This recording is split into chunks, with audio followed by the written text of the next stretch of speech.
Trick को बाद में कर लेते हैं, ठीक है, रहने दीजिएगा।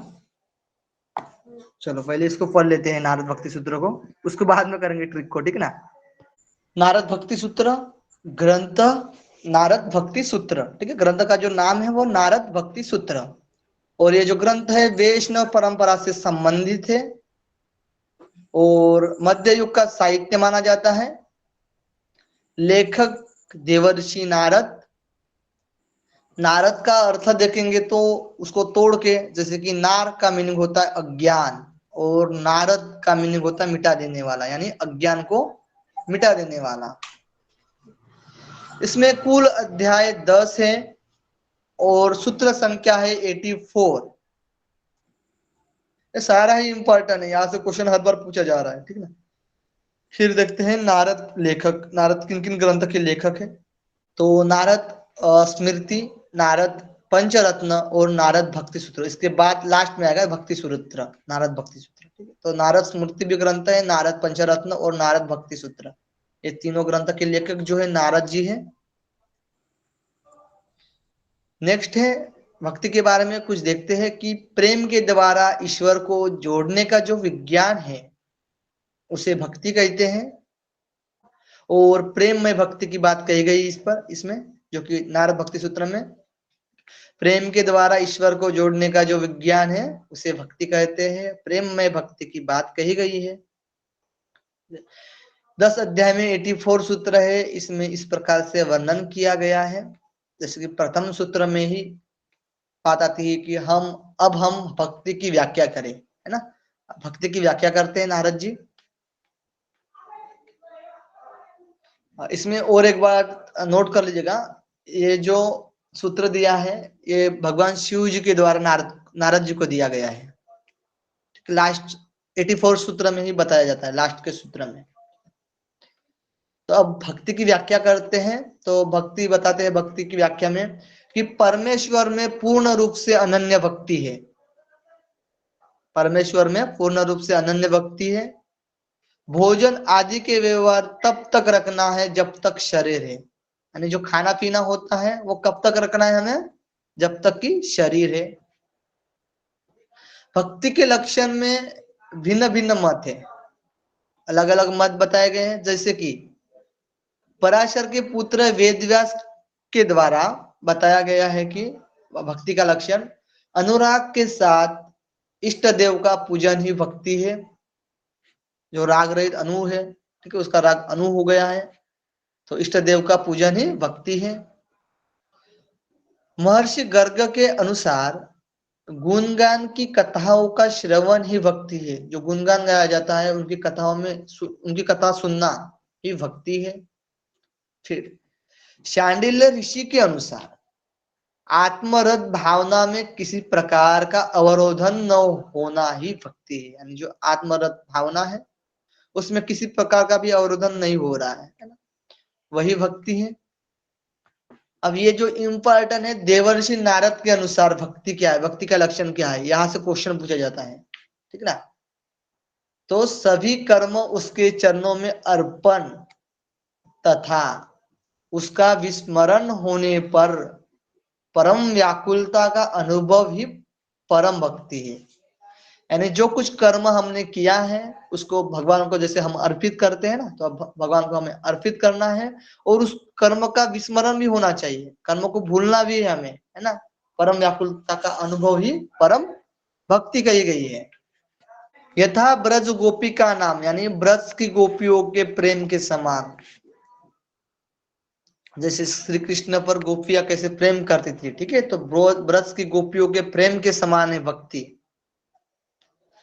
ब्रह्म कुमारों के अनुसार भक्ति अपने में ही फल रूपिणी है। तो ब्रह्म कुमारों के अनुसार क्या है, भक्ति अपने में ही फल रूपिणी है। तो इस प्रकार से भक्ति के लक्षण बताए गए हैं जो कि भिन्न भिन्न मत के अनुसार। जहां पर ये जो देवर्षि नारद ने दिया है यह बहुत इंपॉर्टेंट है, यहाँ से क्वेश्चन पूछा जा सकता है, ठीक ना। अब नेक्स्ट पढ़ते हैं भक्ति की श्रेष्ठता। भक्ति की श्रेष्ठता बता रहे हैं, कर्म ज्ञान योग मार्ग से भी श्रेष्ठ है भक्ति, ये भी इंपॉर्टेंट है। कर्म ज्ञान और योग मार्ग से भी भक्ति श्रेष्ठ है। भक्ति के लिए साधन बताए गए हैं। पहले इसमें बताया गया कि ज्ञान, साधन क्या है? ज्ञान, भक्ति के लिए साधन। फिर देखिएगा विषयों का त्याग करना,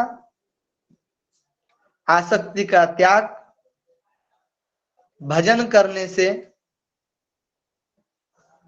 भगवान गुण श्रवण से, भगवान के गुण का श्रवण करने से और कीर्तन करने से, महापुरुषों की कृपा और लेश मात्र भगवत कृपा भी, ठीक है, उसका लेश मात्र भी रहता है। ये सब भक्ति के साधन है जो कि हमें करना है। स्क्रीन ऊपर करो जी, स्क्रीन ऊपर ऊपर करेगा, ठीक है। हाँ, तो इसमें विषय त्याग हो गया, आसक्ति त्याग, और अब भजन करने से, भगवान गुण श्रवण और कीर्तन से, महापुरुषों की कृपा से और लेश मात्र भगवत कृपा।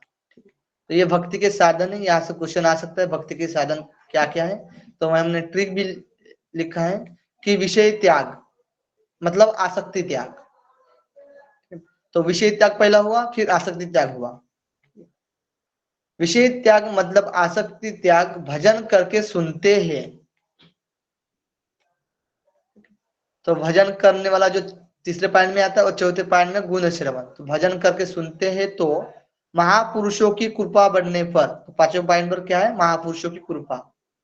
तो महापुरुषों की कृपा बढ़ने पर उनका लेश रहेगा, यानी लेश मात्र भगवत कृपा। ठीक, ठीक समझ में आ गई सबको? विषय त्याग मतलब आसक्ति त्याग, भजन करके सुनते हैं तो महापुरुषों की उनका लेश होगा, लेश रहेगा। ठीक है, तृतीय अध्याय भाग 2, इसमें भाग भी बताया गया, 1 भाग 2 भाग। ठीक है, इस प्रकार से मोटा मोटा हमको जानना है कि 10 अध्याय है और 84 सूत्र है। ठीक, तो तृतीय अध्याय में बताया गया है दुसंग सर्वथैव त्याज्य, यानी दुसंग का सर्वथा त्याग करना है, दुसंग का सर्वदा नाश करना है। ठीक है, त्याग करना है। इसमें जैसे भगवत गीता में भी बताया गया है ना, और नारद भक्ति सूत्र में भी बताया गया है, काम से क्रोध उत्पन्न होता है और क्रोध से मोह उत्पन्न होता है और मोह से स्मृति भंश और स्मृति भंश से बुद्धि नाश और बुद्धि नाशात कारण तत्वात, कारण तत्वात यानी संपूर्ण नाश होता है। यानी इसलिए दुसंग का नाश करना चाहिए, नहीं तो काम से क्रोध, क्रोध से मोह, मोह से स्मृति भ्रंश और स्मृति भंश से बुद्धि नाश और बुद्धि नाशात कारण तत्वात, यानी संपूर्ण नाश हो जाएगा। तो ये लाइन आ सकती है, एक क्वेश्चन में दिया जाएगा और कुछ ग्रंथ दिया जाएगा, जैसे भगवत गीता, नारद भक्ति सूत्र, और भी 2-3 ग्रंथ दिया जाएगा और आपको 2 ग्रंथ चुनने होंगे, तो ये आपको काम में आएगा।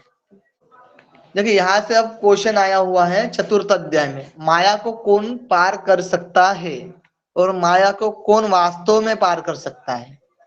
तो ये आपको रटना ही पड़ेगा, मतलब इसको पूरी तरह से याद रखना है आप लोगों को, क्योंकि ये क्वेश्चन में आया हुआ है। ठीक है, माया को कौन पार कर सकता है और माया को कौन वास्तव में पार कर सकता है। तो देखिए, जो कोई भोग पदार्थ का त्याग करने वाला माया को पार कर सकता है, महापुरुषों की सेवा करने वाला, वस्तु में ममत्व नहीं, ठीक है, वस्तु में कोई उसका ममत्व नहीं है, कोई उसकी इच्छा नहीं है। इसके बाद एकांतवास, ऊपर करिएगा, एकांतवास में एकांत रहना है। 5 नंबर पर है जगत आसक्ति उन्मूलन, जगत की आसक्ति उन्मूलन करना है, उसकी आसक्ति का, जगत की। फिर गुणों के परे चले जाना, यानी 3 गुण जो बताए गए हैं सत्व रजत तम, उनके परे जाना। योग क्षेम की चिंता से मुक्त, योगक्षेम की चिंता से मुक्त यानी योगक्षेम, ये योगक्षेम की चर्चा भगवत गीता में भी आती है। तो योगक्षेम यानी जो मिला है उसकी रक्षा करना और जो चाहिए आपको वो मिलना। ठीक है, तो अब 9.22 हाँ, ठीक है, तो इसमें जो योगक्षेम है यानी योगक्षेम की भी इच्छा नहीं इसमें रखना है, इसकी चिंता से भी मुक्त, यानी जो मिला है हमें वो जाएगा तो भी कोई दिक्कत नहीं हमें, है ना, और जो मिल चाहिए हमें वो भी चाहिए नहीं हमें। ठीक है ना, जैसे कि ये जो LIC पता है सबको, है ना, तो LIC में जो शब्द यूज करते हैं कि जीवन के साथ भी, जीवन के साथ भी जीवन के बाद भी, जीवन के बाद में, तो ये भगवत गीता से ही लिया गया है उस शब्दों को। योगक्षेम को, ठीक है ना, LIC में योगक्षेम को लिया गया है, यानी जीवन के साथ भी और जीवन के बाद भी। यही बात इसमें भी है कि जो मिला है उसकी रक्षा करना और जो नहीं मिला है उसको प्राप्त करना, ठीक है ना, ऐसे भी याद रख सकते हैं। चलो ये क्लियर हुआ। देखिए, भोग पदार्थ का त्याग, महापुरुषों की सेवा, वस्तु में ममत्व नहीं, एकांतवास, जगत आसक्ति उन्मूलन, गुणों के परे चले जाना और योग स्वयं की चिंता से मुक्ता। ये इंपॉर्टेंट है यार। फिर 48 नंबर सूत्र, इसको कंप्लीट ही कर लेते हैं, ठीक है ना। निर्द्वंद, यहां से भी क्वेश्चन आया हुआ है। निर्द्वंद, आप लोग PYQ देखे हो तो आपको पता है ना निर्द्वंद। तो निर्द्वंद कौन होता है? द्वंद्व से परे, द्वंद्व यानी दो चीज होती है, ठीक है, मान अपमान, लाभ हानि, ठीक है, प्रकाश अंधेरा। इस प्रकार से जो दो चीज रहते हैं, मतलब एक के होने पर एक का अभाव दिखना, है ना। जब अंधेरा रहेगा तो उजाला नहीं रहेगा, जब उजाला रहेगा तो अंधेरा नहीं रहेगा, जब लाभ मिलेगा, है ना, तब हानि नहीं होगी, और जब हानि होगी तब लाभ नहीं मिलेगा, मतलब। और मान अपमान, ठीक है, ये सब जो द्वंद्व, सुख दुख, सुख रहेगा तो दुख नहीं और दुख रहेगा तो सुख नहीं, ठीक है। तो ये जो द्वंद्व है इनसे परे जाना यानी निर्द्वंद होना। तो निर्द्वंद होने के लिए क्या करना पड़ेगा? तो क्वेश्चन में आया हुआ था, ठीक है। कर्म फल का परित्याग करना है, जो कुछ इच्छा है हमारी कर्म के बारे में, जो कुछ हम कर्म कर रहे हैं उसकी फल का त्याग करना है, और अहंकार युक्त कर्म का परित्याग करना है, जो कि अहंकार युक्त कर्म है, और वेदों को त्याग कर देता है, ठीक है। जो भक्ति मार्ग वाला जो साधक है वो योग वेदों को भी त्याग कर देता है और भगवत प्रेम प्राप्त कर लेता है। ये सब निर्द्वंद, इनकी वजह से सब, मतलब जो साधक है वो निर्द्वंद हो जाता है, ठीक है। तो क्वेश्चन में आया हुआ था वेदों को त्याग कर देता है, ये एक आया था, और कर्म फल का परित्याग, ठीक है, निर्द्वंद में। फिर पंचम अध्याय, प्रेम का स्वरूप अनिर्वचनीय है। प्रेम का जो स्वरूप है वो अनिर्वचनीय है, यानी परिभाषा से परे है, यानी गूंगे प्राणी के स्वाद के अनुभव समान, ठीक है। तो गूंगे जो कई बोल ही नहीं सकता गूंगा आदमी, है ना, स्वाद ले कोई अच्छा चीज खा भी लिया तो, है ना, अदा नहीं कर सकता उसका, वैसे ही अनिर्वचनीय है ये प्रेम, प्रेम का स्वरूप, ठीक है। इसमें भी गोनी त्रिधा गुण भेदात आर्त आदि भेदात, वाह 56 नंबर श्लोक है पंचम अध्याय का, जो कि गोनीय भक्ति 3 प्रकार की होती है। यहां से भी क्वेश्चन पूछा जाता है, सात्विक, राजसिक और तामसिक। सात्विक जो गोनीय भक्ति होती है उसमें पाप नाश करना होता है, कर्मफल भगवान को अर्पण करना और भगवान की पूजा को कर्तव्य समझना। राजसिक गोनीय भक्ति ऐश्वर्य की प्राप्ति हेतु किया जाता है, जो कि राजसिक गोनीय भक्ति होती है, और तामसिक गोनीय भक्ति ईर्ष्या और अहंकार के उद्देश्य से किया जाता है। ये जो सात्विक, राजसिक, तामसिक जो कि आहार की जो बात आती है ना, वो आहार की बात भगवत गीता में भी आती है, ठीक है। श्रद्धा त्रय विभाग योग, 6 अध्याय, भक्ति स्वयं प्रमाण स्वरूप है। तो भक्ति क्या है? तो स्वयं प्रमाण स्वरूप है, तो किसी प्रमाण की आवश्यकता नहीं है, प्रत्यक्ष अनुमान आगम कोई भी हो, ठीक है। तो स्वयं प्रमाण स्वरूप है, अनिर्वचनीय है, ठीक है। अष्टम अध्याय में भक्तों के नियमों का वर्णन किया गया है, यह भी इंपॉर्टेंट है। यहां से अब क्वेश्चन आ सकता है, आगे जो क्वेश्चन आएगा वो अहिंसा, सत्य, शौच, दया, ये 4 चीजें बताई गई। आदि, ठीक है, आदि भी है लेकिन 4 का उल्लेख किया गया है। तो अहिंसा, सत्य, शौच और दया, ठीक है ना। फिर देखते हैं, प्रेम वैसे तो एक है लेकिन 11 भाव से व्यक्त होता है। प्रेम क्या है? वैसे तो एक ही है लेकिन इसके जो भाव होते हैं ना, तो 11 भाव होते हैं। तो प्रेम किस प्रकार से करते हैं ना हम, जैसे माता पर करते, पिता पर, ठीक है, ईश्वर पर, गुरु पर इत्यादि, ठीक ना। तो प्रेम के जो 11 भाव होते हैं, 11 भाव से व्यक्त होता है प्रेम। जैसे कि गुणगान, प्रभु का गुणगान गाना, रूप, प्रभु का रूप देखना, ईश्वर का रूप देखना, माता पिता का रूप देखना, ठीक है ना, पूजा करना, गुरु की हो सकती है, ईश्वर की हो सकती है, ठीक है। स्मरण, उसका स्मरण, इष्ट देवता का स्मरण करते रहना, सेवा करना, माता की सेवा करना, पिता की सेवा करना, मित्रता की भावना रखना, मतलब मित्रता में भी प्रेम है, ठीक है ना, प्रेम के भाव है। वात्सल्य यानी स्नेह, माता पिता के प्रति स्नेह रखना। आत्मनिवेदन, ठीक है, यानी जो कुछ है समस्या है वो ईश्वर के प्रति समर्पण करना। तन्मया यानी एकाग्र भाव से लगे रहना, ईश्वर के प्रति हो, गुरु के प्रति हो, किसी के भी प्रति हो, ठीक है, एकाग्र भाव से लगे रहना। परम विरह यानी शरीर की विकृतियों को दूर करना। परम विरह यानी दूर करना होता है, विरह का यानी अलग होना होता है, ठीक है। तो जैसे कबीरदास जी भी कहते हैं कि परम विरह यानी विरह का मीनिंग कहते हैं कि शरीर की विकृतियों को दूर करना, विरह मतलब। याचना यानी ईश्वर से प्रार्थना, ईश्वर की याचना करना। इस प्रकार से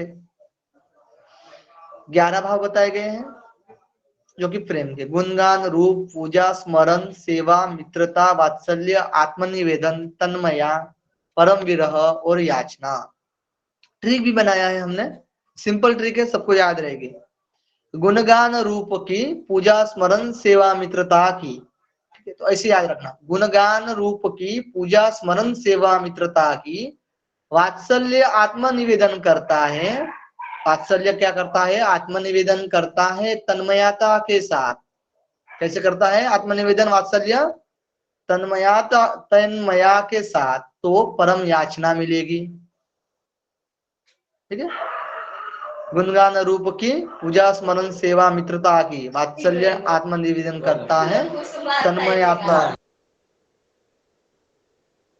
तो परम याचना मिलेगी।